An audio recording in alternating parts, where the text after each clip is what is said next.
அல்லேலூயா, அல்லேலூயா. ஆண்டவருக்கு மகிமை உண்டாகட்டும். இன்றைய தேவ செய்தியினுடைய தலைப்பு இயேசு கிறிஸ்துவின் உயிர்த்தெழுதலும் அதில் மறைந்திருக்கிறதான மகிமையும். பாகம் 3 18வது வசனத்தை வாசிக்க கேட்போமே. மரித்தேன், ஆனாலும் இதோ சதா காலங்களிலும் உயிரோடு இருக்கிறேன். ஆமென். நான் மரணத்திற்கும் பாதாளத்திற்கும் உரிய திறவுகோல்களை உடையவராய் இருக்கிறேன். அல்லேலூயா. வேதத்தில் என் ஆண்டவர் இயேசு கிறிஸ்து இந்த காரியத்தை சொல்லி கொடுத்திருக்கிறார். வேதம் சொல்லுகிறது மரித்தேன். மரித்தேன் என்று சொன்னா அவருடைய மரணத்தை குறிக்கிறது. அப்ப ஆண்டவர் சொல்றார் மரித்தேன், ஆனாலும் இதோ சதா காலங்களிலும் உயிரோடு கூட இருக்கிறேன். ஆமேன். நான் மரணத்திற்கும் பாதாளத்துக்கும் உரிய திறவுகோலை உடையவராய் இருக்கிறேன் என்று என் ஆண்டவர் இயேசு கிறிஸ்து சொல்லுகிறார். அப்போ இந்த வசனத்தை மேற்கொண்டு நாம் பார்ப்போம் என்று சொன்னால், இந்த வசனத்திற்குள் மறைந்திருக்கிறதான அவருடைய உயிர்த்தெழுதலுடைய முக்கியத்துவம் என்ன? மரணத்தை ஜெயமாக மாற்றிய உயிர்த்தெழுதல். அல்லேலூயா. மரணத்தை ஜெயித்தவர், மரணத்தை வென்றவர், மரணத்தை ஜெயமாக மாற்றினவர் தம்முடைய மரணத்தையே மரணத்தில் வென்று தாம் உயிரோடு கூட எழுந்து நம்மை உயிரோடு கூட எழுப்பும்படியாக அவர் முதற் பலனாக இருந்தவர் என்று தான் வேதம் சொல்லுகிறது. அப்படின்னா இயேசு கிறிஸ்துவினுடைய உயிர்த்தெழுதலில் மறைந்திருக்கிற அந்த ரகசியமும் அவர் உயிர்த்தெழுதலில் மறைந்திருக்கிறதான அந்த மகிமைக்குரிய முக்கியத்துவம் என்ன? மரணத்தை வென்ற உயிர்த்தெழுதல். அல்லேலூயா. அவர் எதற்கு உயிர்த்தெழுந்தார்? அவர் உயிர்த்தெழுந்தலின் நோக்கம் என்ன? வேதம் சொல்லுகிறது காலியான கல்லறை.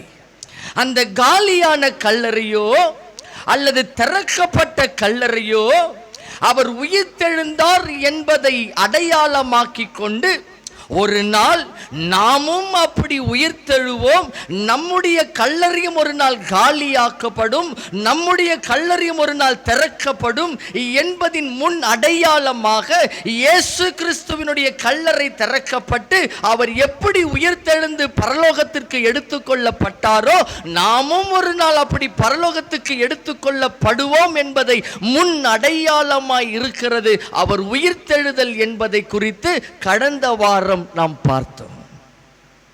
இன்றைக்கு மரண பயத்தில் இருக்கிறவர்களை அல்லது மரண கட்டுக்குள் இருக்கிறவர்களை அல்லது மரணத்தின் அடிமைத்தனத்தில் இருக்கிறவர்களை அந்த மரண பயத்திலிருந்து விலக்கி விடுகிற அல்லது விடுதலை செய்கிற உயிர்த்தெழுதல். அல்லேலூயா. அவர் உயிர்த்தெழுதலின் நோக்கமே மரண பயத்துக்குள்ள இருக்கிறவர்களையோ அல்லது மரணத்தின் கட்டுக்குள்ள இருக்கிறவர்களையோ அல்லது மரணத்தின் அடிமைத்தனத்தில் இருக்கிறவர்களையோ விடுதலையாக்குகிறதான ஒரு உயிர்த்தெழுதல். அந்த உயிர்த்தெழுதலின் முக்கியத்துவமே அவர்களை அந்த பயத்தை விட்டு நீக்கப்பட. அல்லேலூயா. அந்த உயிர்த்தெழுதலோடு கூட நீங்க இணைக்கப்பட்டுட்டீங்க அப்படின்னா நீங்க மரணத்தை கண்டு பயப்படவே மாட்டீங்க. மரணத்தை கண்டு பயப்படவே மாட்டீங்க. அதற்குத்தான் இயேசு உயிர்த்தெழுந்தார். அதை நாம் அறிந்து கொள்ள வேண்டும். யோவான் எழுதினதான சுவிசேஷம் 20வது அதிகாரம். யோவான் எழுதினதான சுவிசேஷம் 20வது அதிகாரம் 19 20 வசனங்களை வாசிக்க கேட்போம். வாரத்தின் முதல் நாள் ஆகிய அன்றைய தினம் சாயங்கால வேளையிலே சீஷர்கள் கூடியிருந்த இடத்தில் யூதர்களுக்கு பயந்ததினால். யாருக்குள்ள இந்த பயம்? சீஷர்களுக்குள்ள. யூதர்களுக்கு அவர்கள் பயந்து கொண்டிருக்கிறார்கள். வாசிங்க. கதவுகள் பூட்டி இருக்கையில் இயேசு வந்து நடுவே நின்று ஏன் சமாதானம் என்று இயேசு சொல்லுகிறார். அவர்கள் இருதயத்திற்குள்ள ஒரு பயம் இருக்கிறது. என்ன பயம் இருக்கிறது? மரணத்து குறித்த ஒரு பயம். யூதர்கள் நம்மளை கொன்று போடுவாங்களே, இயேசுவை தூக்கிக்கிட்டு போயிட்டேன் என்று சொல்லிடுவாங்களே, இயேசுடைய சரீரத்தை காணோம், கல்லறை காலியாக இருக்குது, அவர் உயிர் தெழுந்தார் என்பதையும் சொல்ல முடியாது. அவர் சொன்ன அப்படி நம்மளையும் கொன்று போட்டு விடுவார்கள், நாமும் இறந்து விடுவோம் என்கிற அந்த மரண பயம் சீஷர்களுக்குள்ளாக இருக்கிறது. அவர்கள் கட்டப்பட்டவர்களாக, பயந்தவர்களாக, அந்த மரணத்தின் அடிமைத்தனத்திற்குள்ள இருந்தவர்களாக சீஷர்கள் இப்போ மாற்றப்பட்டு விட்டார்கள். அல்லேலூயா. நாம் அறிந்து கொள்ளணும், யார் இவர்கள்? தேவனோடு இருந்தவங்க, ஆண்டவரோடு கூட நடந்தவங்க, ஆண்டவரோடு கூட 3.5 ஆண்டு காலம் வாழ்ந்தவங்க, அவருடைய பிரசங்கத்தை எல்லாம் கேட்டவங்க, அவருடைய தைரியத்தையும் அவருடைய மாறுதலையும் அவருடைய பிரசங்கத்தில் மறைந்திருக்கிறதான அந்த முன் அடையாளத்தின் காரியங்களையும் கவனமாய் கேட்டு அதன்படி நடந்து வந்த இந்த சீஷர்கள் தான் இவர்களுக்குள்ள ஒரு பயம் வந்து விட்டது. அவ்வளவுதான். யூதர்கள் நம்மளை கொன்று போட்டுருவாங்களே, யூதர்கள் நம்மளை ஒன்றில்லாம் ஆக்கிடுவாங்களே, அவ்வளவுதான் என்று சொல்லி இருதயத்திற்குள்ளாக ஒரு பயம். வாசிங்க 20வது வசனம். அவர் இப்படி சொல்லி தம்முடைய கைகளையும் விலாவையும் அவர்களுக்கு காண்பித்தார். அப்படின்னா அந்த சந்தோஷம் வருகிறதற்கு முன்பதாக அவர்களுக்குள் இருந்த பயம் இப்பொழுது அவர் தம்மை வெளிப்படுத்தி அவர்களுக்கு தம்முடைய காயங்களை காண்பித்து அதனால் உண்டாக்கப்பட்ட தழும்புகளை பார்த்த பின்பு அப்பொழுது அவர்கள் கர்த்தரை கண்டோம் என்று சொல்லி சந்தோஷப்படுகிறார்கள். அப்படின்னா இந்த உயிர்த்தெழுதலில் முக்கியத்துவமே பயத்தை நீக்குகிற ஒரு உயிர்த்தெழுதல். மரண பயத்தில் இருக்கிறவர்களையோ அல்லது மரண கட்டில் உள்ளவர்களையோ அல்லது மரணத்தின் அடிமைதனத்தில் இருக்கிறவர்களையோ நீக்கி கொண்டு வருகிற அல்லது விடுதலையாக்குகிறதான ஒரு உயிர்த்தெழுதல் இது. இந்த உயிர்த்தெழுதலோடு கூட நாம் இணைக்கப்பட்டிருப்போம் என்று சொன்னால் நமக்கும் மரண பயம் என்பது இருக்காது. அல்லேலூயா, அல்லேலூயா. நல்லா தெரிஞ்சுக்கங்க, நீ ரட்சிக்கப்பட்டிட்டியா? இயேசுவை தன் சொந்த இரட்சகராக ஏற்றுக்கொண்டியா? அவர் முதல்ல உன்னை விட்டு நீக்குகிற முதல் காரியமே பயம்தான். அந்த பயத்தை உன்னை விட்டு நீக்கிடுவார். இயேசு உள்ள வந்துட்டார்னா நீ எதை குறித்து பயப்படவே மாட்ட. அது எந்த காரியத்தை குறித்து நீ பயப்பட மாட்ட. மரணத்தை குறிச்சும் பயப்பட மாட்ட, நீ தோல்வியை குறிச்சும் பயப்பட மாட்ட, அல்லது வியாதியை குறிச்சும் பயப்பட மாட்ட, அல்லது நடக்கிற போராட்டங்களை குறிச்சும் பயப்பட மாட்ட. எந்த காரியத்தை குறித்தும் பயம் உன் இருதயத்துக்குள் இருக்காது. அதற்கு மாறாக தேவனுக்கு பயப்படுகிற பயம்னா என்ன? ஆண்டவருக்கு எப்படி பயந்து நடக்கலாம், கர்த்தருக்கு எப்படி முக்கியத்துவம் கொடுக்கலாம், தன்மையை உங்களுக்கு கொடுக்கிறதான ஒரு உயிர்த்தெழுதல் இது. அல்லேலூயா, அல்லேலூயா. நம்ம நல்லா தெரிந்து கொள்ளுங்க, எதற்கு இயேசு உயிர்த்தெழுந்தார்? அவர் உயிர்த்தெழுதலில் மறைந்திருக்கிற மகிமையை நாம் தெரிந்து கொள்ள வேண்டும். நமக்குள் இருக்கிற மரண பயத்தை நீக்கும்படியான ஒரு உயிர்த்தெழுதல். நீங்க வேதத்தை எடுத்து வாசிச்சு பார்த்தீங்கன்னா, தானியேலை கூட்டிக்கிட்டு போய் சிங்கத்தின் கபில தூக்கிட்டு போடுறாங்க. அவன் சிங்கத்தின் கபில தான் ஒரு ராத்திரி முழுவதும் இருக்கிறான். ஆனா அவனுக்குள்ள கொஞ்சம் கூட மரணம் என்பது பயமே இல்லை. சாத்ராக், மேஷாக், ஆபேத்நேகோவை கொண்டு போய் அக்கினி ஜுவாலையில போடுகிறார்கள். 7 மடங்கு அக்கினி ஜுவாலை உருவாக்கப்பட்டு அதில் கொண்டு போய் போடுகிறார்கள். அவர்களை தூக்கி கொண்டு போனவர்கள் மரித்து விட்டார்கள் என்ற தக்க அப்பேற்பட்ட அக்கினி ஜுவாலையில விழுந்தோ தன்னுக்குள்ள ஒரு சேதமும் இல்லாமல் வருகிறதற்கு காரணம் என்ன? அவர்களுக்குள்ள மரண பயம் இல்லை. புதிய ஏற்பாட்டு காலத்துல பவுலும் சீலாவும் சிறைச்சாலையில் அடைக்கப்பட்டு கால்கள் கட்டப்பட்டு மகா காயத்தோடு கூட ரத்தம் சிந்தினவர்களாய் தாம் மரிக்க போகிறோம் என்கிற எண்ணம் கூட இல்லாம அங்கே தேவனை துதித்து பாடி அவர் நாமத்தை மகிமைப்படுத்துகிறாளே. காரணம் என்ன? மரண பயம் இல்லை. அப்போஸ்தலனாகிய பேதுருவை சிறைச்சாலையில் தூக்கிட்டு போயிட்டாங்க. அடுத்த நாள் அவருக்கு மரணம், அடுத்த நாள் காலையில் மரணம். ஆனால் ராத்திரி அவர் நிம்மதியாக தூங்குவார். ஏன் பயம் இல்லை? ஏன் அவ்வளவு நிம்மதியான ஒரு தூக்கம்? ஏன் இருதயத்திற்குள் அத்தனை பெரிய சமாதானம்? ஐயா, இயேசு உனக்குள்ள இருந்துட்டார் என்று சொன்னா அந்த மரண பயம் என்பது நமக்கு முதல்ல வராது. அல்லேலூயா. வாட்டவர் தம், என்ன நடந்தாலும் சரி, எப்பேற்பட்ட சூழ்நிலை வந்தாலும் சரி, எப்பேற்பட்ட சம்பவம் நம்முடைய வாழ்க்கையில் நடந்தாலும் சரி, அதை குறித்ததான ஒரு பயமோ அல்ல அதை குறித்ததான நடுக்கமோ அல்ல அது குறித்ததான வேதனையோ நமக்குள் இருந்து நீக்குகிறதான உயிர்த்தெழுதல் இந்த உயிர்த்தெழுதல். அல்லேலூயா. ஏன் அந்த மரண பயத்திற்குள் அவர்கள் வந்தார்கள்? வேதம் சொல்லுகிறது, மத்தேயு எழுதினதான சுவிசேஷம் 26வது அதிகாரம், மத்தேயு எழுதினதான சுவிசேஷம் 26வது அதிகாரம் 69வது வசனத்திலிருந்து வாசிங்க. அத்தருணத்தில் பேதுரு வெளியே வந்து அரண்மனை முற்றத்தில் உட்கார்ந்திருந்தான். அப்பொழுது வேலைக்காரி ஒருத்தி அவனிடத்தில் வந்து, நீயும் கலிலேயனாகிய இயேசுவோடு கூட இருந்தாய் என்றாள். இயேசுவோடு கூட இருந்தாய் என்ற யாரை பார்த்து கேட்கிறா? பேதுரு பார்த்து கேட்கிறா. யாரு கேட்கிறா? பெரிய ஆளிலாம் இல்ல, சாதாரண ஒரு வேலைக்காரி. அவள் வந்து கேட்கிறா, நீயும் இயேசுவோடு கூட இருந்தாய் என்றா. வாசிங்க. அதற்கு அவன், நீ சொல்லுகிறது எனக்கு தெரியாது என்று, நீ சொல்லுகிறது எனக்கு தெரியாது என்று எல்லாருக்கும் முன்பாக மறுதலித்தான். ஏன் மறுதலித்தான்? பயம். எங்க நம்மளும் சாவடிச்சிருவாங்களோ, நம்மளையும் தூக்கிக்கிட்டு போயிடுவாங்களோ என்று சொல்லி அந்த பயத்துக்குள்ள வந்துட்டான்.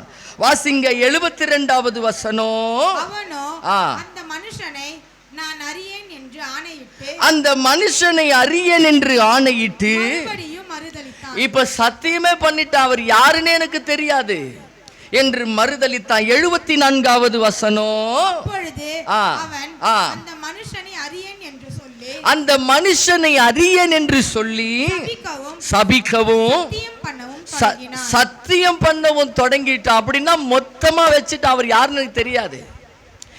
ஏன் இந்த காரியம் நடக்குது? அவன் இருதயத்திற்குள்ள ஒரு பயம், மரணத்தின் பயம். இயேசு பிடிச்சுக்கிட்டு போயிட்டாங்க, நம்மளையும் பிடிச்சுக்கிட்டு போயிடுவாங்க.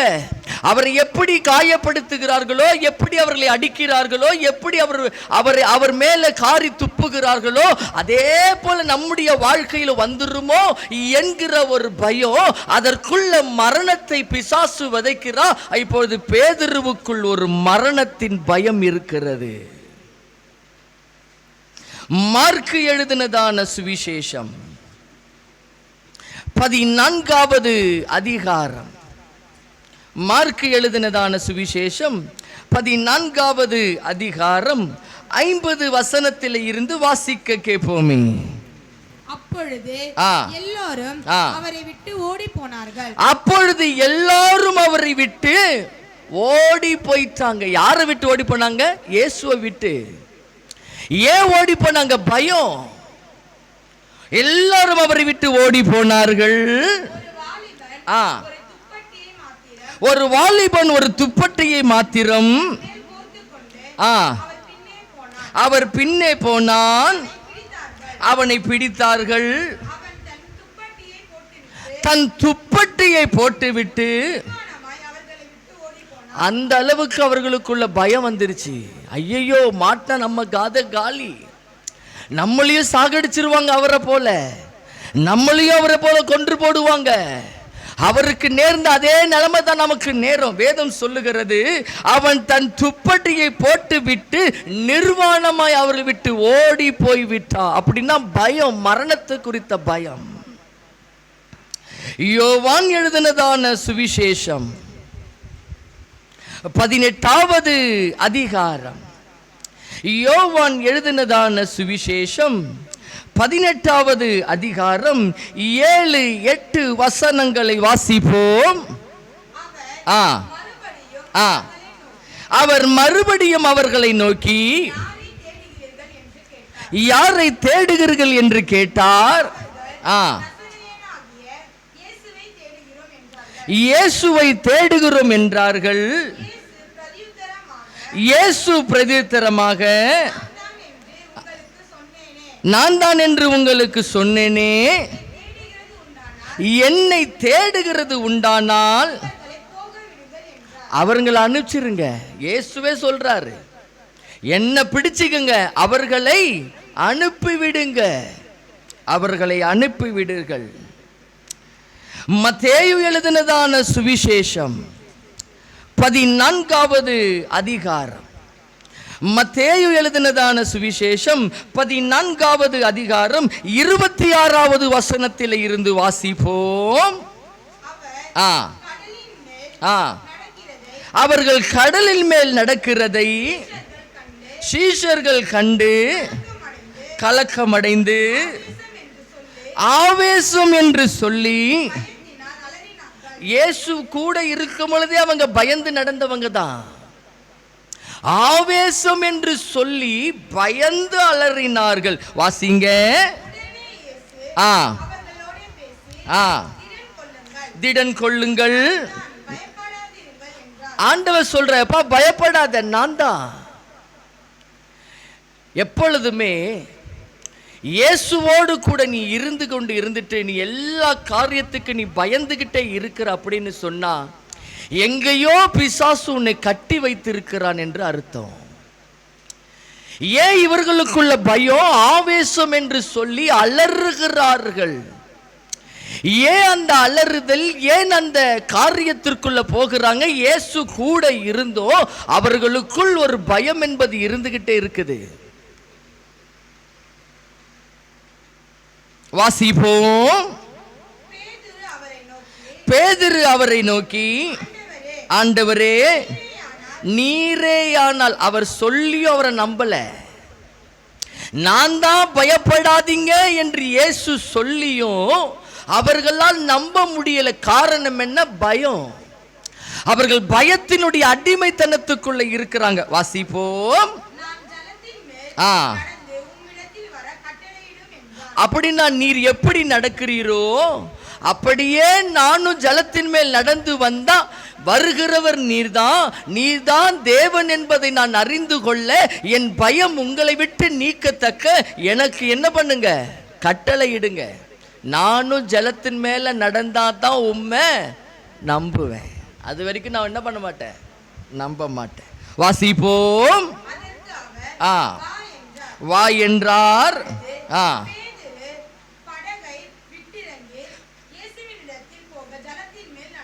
ஜலத்தின் மேல் நடந்தான்.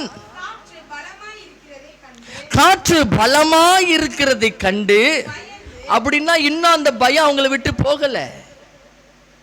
எல்லாத்துக்கும் பயப்படுறது, ஒரு சின்ன சின்ன விஷயத்துக்கெல்லாம் பயப்படுறது. நல்லா தெரிஞ்சுக்குங்க, அந்த பயத்தோடு கூட இருந்தீங்கன்னா நீ பரலோகம் போகவே மாட்ட. அதை நான் பின்னாடி உங்களுக்கு எடுப்பேன், பின்னாடி உங்களுக்கு சொல்லி தருவேனா. எல்லா காரியத்துக்கும் பயம். ஒரு பக்கம் இயேசு நடக்கிறத பார்க்குறாங்க, பயந்து நிற்கிறாங்க. ஐயோ ஆவேசம் பேயின்னு சொல்லி அலறுகிறாங்க.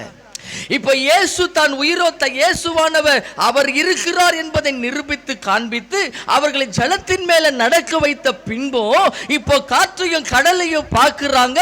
அதை கண்ட உடனே அதை பார்த்து பயந்த அமிழ்ந்து போகையில், வாசிப்போம். என்னை ரட்சியும் என்று கூப்பிட்டான். வாசிங்க. உடனே இயேசு கையை நீட்டி அவனை பிடித்து, அற்ப விசுவாசியே. அப்படின்னா பயம் என்பது எப்போ வரும், நீ அவ விசுவாசத்துல போகும் பொழுதுதான். எப்பெல்லாம் விசுவாசம் குறையுதோ அப்பெல்லாம் நீ பயத்துக்குள்ள தள்ளப்படுவ. எப்பெல்லாம் அவிசுவாசத்துக்குள் நீங்க தள்ளப்படுகிறீர்களோ அப்பெல்லாம் நீ மரணத்தின் பயத்துக்குள்ள தள்ளப்படுவ. எப்பெல்லாம் அவிசுவாசம் உனக்குள்ள தோன்ற ஆரம்பிக்குதோ அப்பெல்லாம் பிசாசு உன்னை பயத்தினால் கட்டுவான். அல்லேலூயா. அதனால தான் ஆண்டவர் சொல்றாரு, அற்ப விசுவாசியே ஏன் சந்தேகப்பட்டாய். சந்தேகம் எப்படி வருது? பயத்துல தான். இது நடந்துருமா, அவர் சொன்னாரே செய்வாரா, நடத்திடுவாரா, பண்ணிடுவாரா என்கிற எண்ணம் உருவாக்கப்படுகிறது. காரணம் என்ன? அவிசுவாசம். அந்த அவிசுவாசம் உள்ள வந்தனே ஆட்டோமேட்டிக்கா உனக்குள்ள ஒரு பயம் வரும். என்ன பயம்? ஐயோ அவர் சொன்னாரே செய்யலையே, ஒருவேளை என்னை கைவிட்டுட்டா என் நிலைமை என்ன ஆகுறது, அவ்வளவுதான், மறிச்சிருவோம் போல இருக்குது, நான் செத்துருவோம் போல இருக்குது, என் வாழ்க்கை முடிஞ்சிடும் போல இருக்குது. நல்லா தெரிஞ்சுக்குங்க, ரட்சிக்கப்பட்டவர்களுடைய வாயிலிருந்து மரணத்தை குறித்த பேச்சு வரவே கூடாது. ஏன்? நாம் வாழ்கிறது ஒரு வரைக்கும் தான். இங்க கண்ணை மூடிட்டோம் அப்படின்னா மேலே போய் நீ கண்ணை திறக்கணும். அல்லேலூயா, அல்லேலூயா. அந்த எண்ணம் உனக்குள்ள வந்துச்சுன்னா நீ மரணத்தை குறித்து நீ பேசவும் மாட்ட. நீ தற்கொலை என்கிற எண்ணமும் உனக்கு வராது. தற்கொலை என்ற காரியமும் உன் வாழ்க்கையில் நடக்காது. அல்லேலூயா. அதுதான் கிறிஸ்துவினுடைய வாழ்க்கை. கிறிஸ்து உனக்குள்ள வந்துட்டார் அப்படின்னா மரணமே உன் கூறு, பாதாளமே உன் ஜெயம் எங்கே? கிறிஸ்து எனக்கு ஜீவன், சாவு எனக்கு ஆதாயம் என்று வேதம் சொல்லுகிறது. அப்ப மரணத்தை ஜெயித்த அந்த இயேசுவானவர் உனக்குள்ள இருக்கிறார் அப்படின்னா நீயும் அந்த மரணத்தை ஜெயிக்கிறவனாய் உன்னை மாற்றி கொண்டு வருகிறதுக்கு தான் அந்த உயிர்த்தெழுதல உன்னை இணைக்கிறாரு. அல்லேலூயா. அவர் உனக்கு வச்சிருக்கிற ஆயுசு நாட்கள் முடிகிற வரைக்கும் நீ மரணத்தை பார்க்கவே மாட்ட. அல்லேலூயா. அந்த அனுபவத்துக்குள்ள நீங்க வரணும்னா அந்த மரணத்தின் பயத்தை முதல்ல நீக்கணும். மரண பயம் உன்னை விட்டு போகணும். ஏன்னா வேதம் சொல்லுகிறது, வெளிப்படுத்தின விசேஷம் 21வது அதிகாரம், வெளிப்படுத்தின விசேஷம் 21வது அதிகாரம் 8வது வசனத்தை வாசிக்க கேட்போமே. பயப்படுகிறவர்களும் அவிசுவாசிகளும் அருவருப்பானவர்களும் கொலைபாதகரும்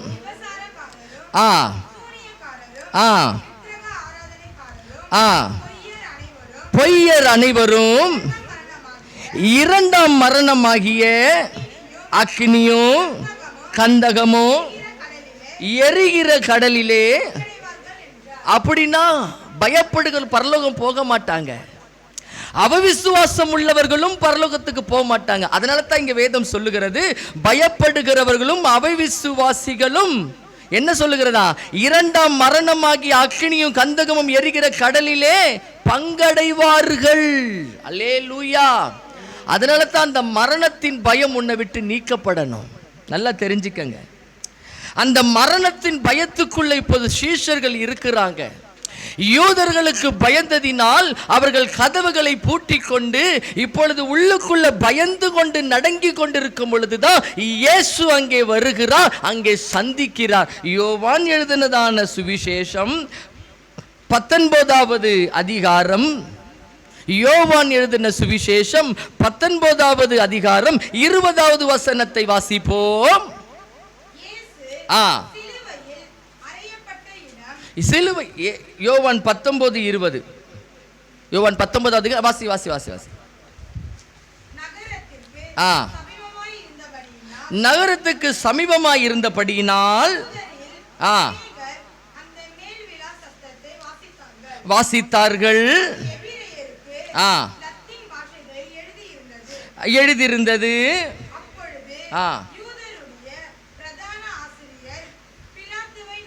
பிலாத்துவை நோக்கி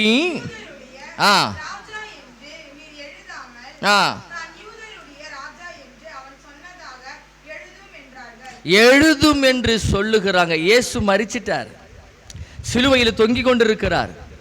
இப்ப அவருக்கு மேல எழுதப்பட்ட அந்த போர்டை குறித்து இங்க சொல்லப்படுது. அவரை என்ன பண்ணணுமா? அவர் சொன்னதாக எழுதும் சொல்லிட்டான். ஆனா வேதம் சொல்லுகிறது அப்படி அல்ல. அவன் என்ன எழுதினானோ அப்படியே அவர் மேல ஒட்டப்பட்டது. என்னவா? நசரனாகி இயேசு யூதருடைய ராஜா. அல்லேலூயா. இப்ப அந்த ராஜா உயிர்த்தெழுந்தவராய் வருகிறார். அவர் உயிர்த்தெழுந்தவராய் இப்போது சீஷர்களை காணும்படிக்கு வருகிறாரு. இப்போ யோவான் 20வது அதிகாரம் 19, 20, 21 வசனங்களை வாசிங்க.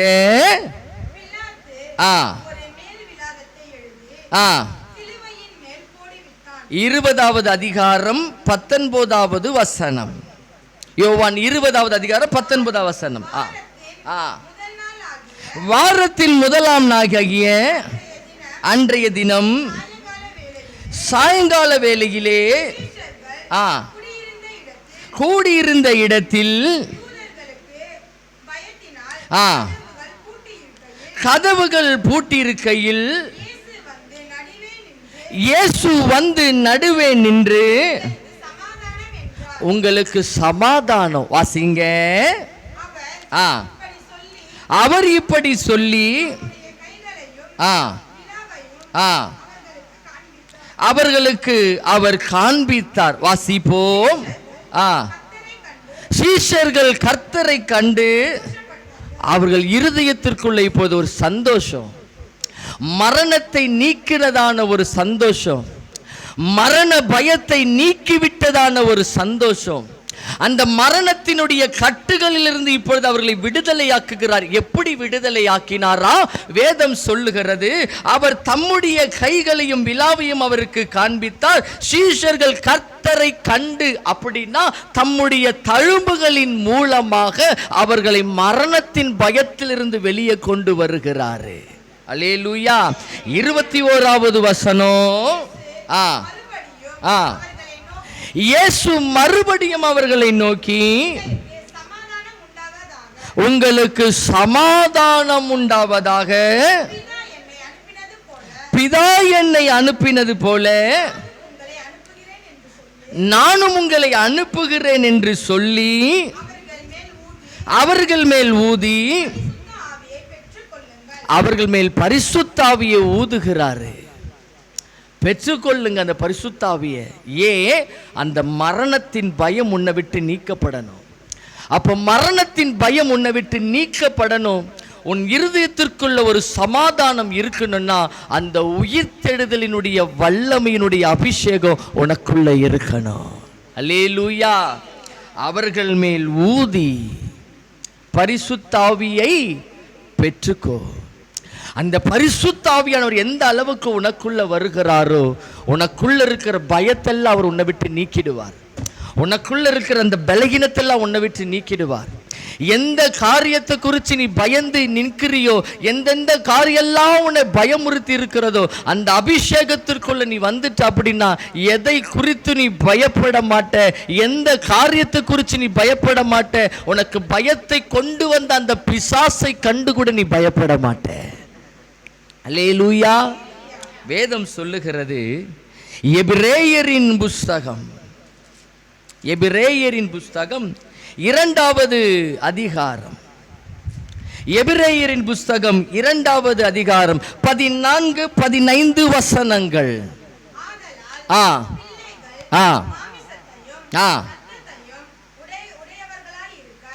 பிள்ளைகள் மாமிசத்தையும் இரத்தத்தையும் உடையவர்களாய் இருக்க அவரும் அவர்களை போல மாமிசத்தையும் யார போல மாறுகிறாரு? மனுஷரை போல வர்றாரு. பிள்ளைகள் எப்படி மாமிசத்தையும் இரத்தத்தையும் உடையவர்களாய் இருக்கிறார்களோ அவரும் அவர்களை போல மாமிசத்தையும் இரத்தத்தையும் உடையவரானார். அப்படின்னா இயேசு கிறிஸ்து இந்த உலகத்திற்கு வரும் பொழுது அவர் சாதாரண ஒரு மனிதனாக வருகிறார். சாதாரண ஒரு மனிதனாக வருகிறார். வாசிப்போம்.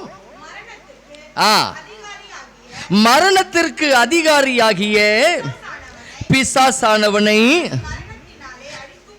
தமது மரணத்தினாலே அழிக்கும்படி. அப்படின்னா மரணத்தை பிசாசு அங்க ஆதாம் ஏவாள் காலத்திலே கொண்டு வந்துட்டான். அந்த ஆதாம் ஏவாள் காலத்திலே ஆதாம் மூலமாக உருவாக்கப்பட்ட அந்த மரணம், அந்த மரணத்தின் மூலமாய் வந்த பிசாசை அந்த மரணத்தின் மூலமாக ஜெயம் பெறுகிறதற்கு பிள்ளைகள் எப்படி மாமிசம் உள்ளவர்களாய் இருந்தார்களோ அப்படியே இவரும் மாமிசம் உள்ளவராய் வந்து அவர்கள் எப்படி மரித்தார்களோ அப்படியே இவரும் மரணத்தை சந்தித்து அந்த மரணத்தின் அதிகாரியாகி இருக்கிற பிசாசை தம்முடைய மரணத்தினாலே ஜெயம் பெறுகிறார். அல்லேலூயா, அல்லேலூயா. எதற்கு இவ்வளவு பெரிய போராட்டம் சிலுவையில? ஏன் இயேசு கிறிஸ்து உயிர் தெழுந்தார்? ஏன் அவ்வளவு பாடுபட்டு சிலுவையில் ரத்தம் சிந்தி இயேசு ஏன் உயிர் தெழுந்தார்? அவர் உயிர் தெழுந்தலின் நோக்கம் என்ன? பிசாசினுடைய அதிகாரத்தில் இருக்கிற அந்த மரணத்தை அவருடைய மரணத்தின் மூலமாக ஜெயம் பெற்று உயிர்த்தெழுதலில் நாமும் பங்கடையும்படியாக இயேசு கிறிஸ்துவினுடைய உயிர்த்தெழுதல் அதற்கு முன் அடையாளமாயிருக்கிறது. அல்லேலூயா. வாசிங்க தொடர்ந்து. ஜீவகாலம் எல்லாம் மரண பயத்தினாலே அடிமைத்தனத்திற்குள்ளானவர்கள். அப்படின்னா ஆதாம் ஏவாள் காலத்தில் இருந்து சொல்றாரு. யாரெல்லாம் அடிமைத்தனத்தில், அந்த மரணத்தின் அடிமைத்தனத்தில் இருந்தா கிறிஸ்துவுக்குள் மரித்தவர்கள் என்று எழுதப்பட்டிருக்கிறது. அப்படின்னா கிறிஸ்துவுக்குள் மரித்தவர்கள் எல்லாருமே முன்பு கிறிஸ்துவுக்கு முன்பதாக மரண பயத்தில் இருந்தவங்க தான்.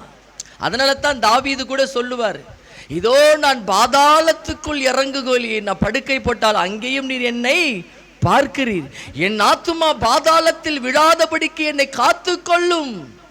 ஏன் சொல்லுகிறான்? அந்த மரணத்தின் பயம் தாவீதுக்குள்ளேயும் இருந்துச்சு, அது ஆபிரகாமுக்குள்ளேயும் இருந்துச்சு. அந்த இயேசு கிறிஸ்துவனுடைய ஆளுகைக்கு முன்பதாக அல்லது இயேசு கிறிஸ்து இந்த உலகத்திற்கு வருகிறதற்கு முன்பதாகவே பழைய ஏற்பாட்டு காலத்தினுடைய சகல பரிசுத்தவான்களும் மரணத்தின் அடிமைத்தனத்தில் தான் இருக்கிறாங்க. அந்த அடிமைத்தனத்திலிருந்து நீக்கும்படியாக அவர்களை பரலோக ராஜ்யத்திற்குள் கொண்டு போகும்படியாக இயேசு முதலாவது உயிர்த்தெழுந்து வந்தார். அல்லேலூயா. அதுதான் இங்கே வேதம் சொல்லுது, ஜீவகாலம் எல்லாம் மரண பயத்தினாலே அடிமைத்தனத்திற்கு உள்ளானவர்கள் யாவரையும் விடுதலை பண்ணும்படியாக அப்படி ஆனார். அல்லேலூயா. அப்படின்னா அந்த மரணத்தினால, அவருடைய மரணத்தை கொண்டு பிசாசின் அதிகாரத்தின் மரண பயத்தில் இருக்கிறவர்களை ஜீவகாலமெல்லாம் அவர்களுக்குள் இருக்கிற அந்த மரண பயத்தை நீக்கும்படியாக இயேசு மரித்தார், உயிரோடு கூட எழுந்து வந்தார். அல்லேலூயா, அல்லேலூயா. நம்ம ஒவ்வொரு காரியத்தையும் தெரிஞ்சுக்கணும், ஒவ்வொரு காரியத்தை தெரிஞ்சுக்கணும். எப்படி அடிமைத்தனத்திலிருந்து நீக்கி கொண்டு வந்தாரு? 1 கொரிந்தியரின் புஸ்தகம் 15வது அதிகாரம். 1 கொரிந்தியரின் புஸ்தகம் 15வது அதிகாரம் 20வது வசனத்தில் இருந்து 23 வசனங்களை வாசிப்போம். மரித்தோலிருந்து எழுந்து நித்திரை அடைந்தவர்களின், அப்படின்னா அவர்தான் முதல் உயிர்த்தெழுதல். நல்லா தெரிஞ்சுக்கங்க. இயேசு கிறிஸ்து இந்த காலத்திலும் சரி, இயேசு கிறிஸ்துவுக்கு இருந்த முன் காலத்திலும் சரி, மரித்தவர்களை அநேகர் பரிசுத்தவான்கள் உயிரோடு எழுப்பி இருக்கிறாங்க. இயேசுவும் உயிரோடு கூட எழுப்பி இருக்கிறார். செத்து போன லாசருவை 4 நாள் கழிச்சு எழுப்பி இருக்கிறார். ஆனா எழுந்து வந்தவர்கள் அந்த உயிர்த்தெழுதல் அல்ல, அவர்கள் மறுபடியும் மரணத்தை சந்திச்சாங்க. எலியாவுடைய நாட்கள்ல எழுப்பப்பட்டவர்கள் உண்டு, எலிசாவுடைய காலத்தில் எழுப்பப்பட்டவர்கள் உண்டு. அவர்கள் மறுபடியும் மரணத்தை சந்தித்தார்கள். ஆனா இயேசு கிறிஸ்து மரித்தார், உயிரோடு கூட எழுந்தார் என்று சொன்னா அவருக்கு மறுபடியும் மரணம் இல்லை. அப்படின்னா உயிர்த்தெழுதல் என்று சொல்லப்படுகிறது மரணமே இல்லாத ஒரு வாழ்க்கை, மரணமே இல்லாத ஒரு ஜீவியோ, மரணமே இல்லாத ஒரு நித்திய ஜீவன் என்பதற்கு பேரு தான் உயிர்த்தெழுதல். அல்லேலூயா. அதுதான் இங்க வேதம் சொல்லுது. கிறிஸ்துவ மரித்தொழுந்து எழுந்து நித்திரை அடைந்தவர்களின் முதற் பலனானவர் மனுஷனால் மரணம் உண்டானபடியால் மனுஷனால் மரித்தரும் உயிர்த்தெழுதலும் உண்டாயிற்று. ஆதாமின் மூலமாகத்தான் மரணம் இந்த உலகத்துக்கு வந்துச்சு. அவர்கள் செய்த பாவத்தின் நிமித்தம் தான் மரணம் இந்த உலகத்துக்குள்ள வந்துச்சு. அதனால் அதான் வேதம் சொல்லுது, ஆதாமுக்குள் எல்லாரும் மரிக்கிறது போல கிறிஸ்துவுக்குள். அப்படின்னா கிறிஸ்து ஏன் மரித்து உயிர்த்தெழுந்தாரு? அந்த மரணத்தை ஜெயமாக மாற்றுகிறதற்கு. அப்படின்னா இந்த சரீரத்துக்குத்தான் மரணம் இருக்குதே தவிர நம்முடைய ஆத்துமாவுக்கு மரணம் கிடையாது. அல்லேலூயா, அல்லேலூயா. அவர் எப்போ வந்தாலும் நீ உயிரோடு எழுந்திருப்ப. அவர் எப்போ வந்து உன்னை கூப்பிட்டாலும் தேவ சத்தம் கேட்டுச்சா அப்படியே எழுந்திருவ. எல்லா கல்லறை, ஒருவேளை இயேசுவுக்கு முன்பதாக நீ மரிச்சிட்டாலோ அல்லது அவர் மரணத்துக்கு முன்னாடி அவர் வருகை இருந்தாலோ, இந்த ரெண்டு சம்பவம் நடந்தாலும் நீ பரலோகத்துக்கு போயிடுவ. அல்லேலூயா, அல்லேலூயா.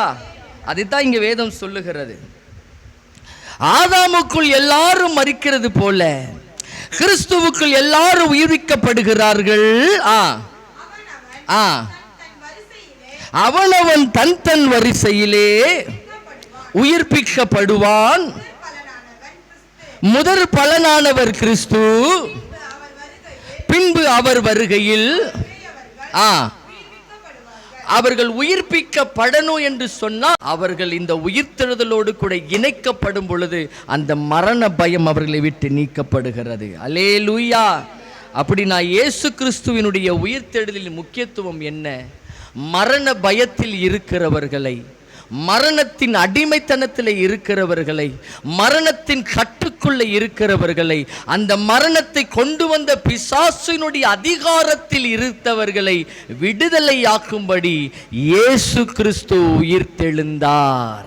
அல்லேலூயா, அல்லேலூயா. அந்த உயிர்த்தெழோடு நீ இணைக்கப்பட்டுட்டனா நல்லா தெரிஞ்சுக்கோ, நீ எதை குறிச்சும் நீங்க பயப்பட வேண்டிய அவசியம் இல்லை. நீ ரட்சிக்கப்பட்டுட்டியா, அந்த மரண பயம் என்பதே உனக்கு வரக்கூடாது. ஏன்னா என்னைக்கு மரிச்சாலும் நீ அவரோடு நிற்ப, எப்போ மரிச்சாலும் நீ அவரோடு கூட போவ. அந்த எண்ணம் வந்துருச்சுனாவே எல்லாவற்றிலுமே கர்த்தர் உன்னை நடத்துவார். அல்லேலூயா. God bless you. கர்த்தர் உங்களை ஆசீர்வதிப்பார்.